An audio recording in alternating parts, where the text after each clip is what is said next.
République, mais aussi vous présenter nos condoléances suite au décès de nos collègues Gadiaga et Diema Ndiaye Ba. Diema Ndiaye a été une femme travailleuse, très engagée et surtout très respectueuse de la hiérarchie. Chaque occasion, elle ne manquait pas de dire « oui, je prendrai la tâche de mon président, le président Niasse, que la terre de Nioro lui soit légère ».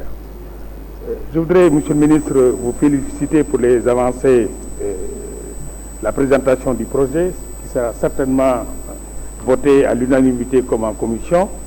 Féliciter tous vos collaborateurs, la plupart avec qui nous avons eu à travailler, notamment notre ami le directeur Aou, notre ami également Samandiaï, le directeur des trains, et mention spéciale au directeur de l'AGEROUTE et à notre ami Mamadou Faye, directeur du FERA. Il y a quelques mois, nous avons voté ici le nouveau statut du FERA, et avoir le nombre d'appels d'offres tous les jours qui sortent à travers les journaux pour désenclaver les villes et surtout les villages du Sénégal de l'intérieur, je pense que nous sommes sur la bonne voie.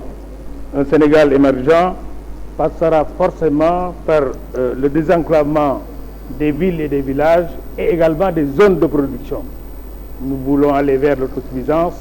Je pense qu'il est important de renforcer, Monsieur le ministre, les moyens de désenclavement, notamment ces structures que je viens de citer tout à l'heure. Je voudrais revenir sur le permis à points. Notre ami Souaré n'est pas là. Je confirme effectivement qu'il a eu le mérite de faire un travail fouillé pour faire une proposition de loi, donnant même des statistiques allant jusqu'au Maroc, jusqu'en Côte d'Ivoire, pour voir les effets du permis à points par rapport au nombre d'accidents. Vous avez également diligenté la mise en place de la commission ad hoc que j'ai eu à présider avec 4 autres collègues, dont le président de la commission. Et par la suite, nous avons appris que, d'ailleurs auprès de notre ami Seydou Dianko, qui est membre du syndicat des transporteurs, il y avait déjà un accord avec le ministère pour programmer la mise en place dans un délai de 3 ans. C'est la raison pour laquelle nous n'avons pas relancé, et en réunion de bureau vous-même, Monsieur le Président, vous avez demandé que le dossier soit poursuivi.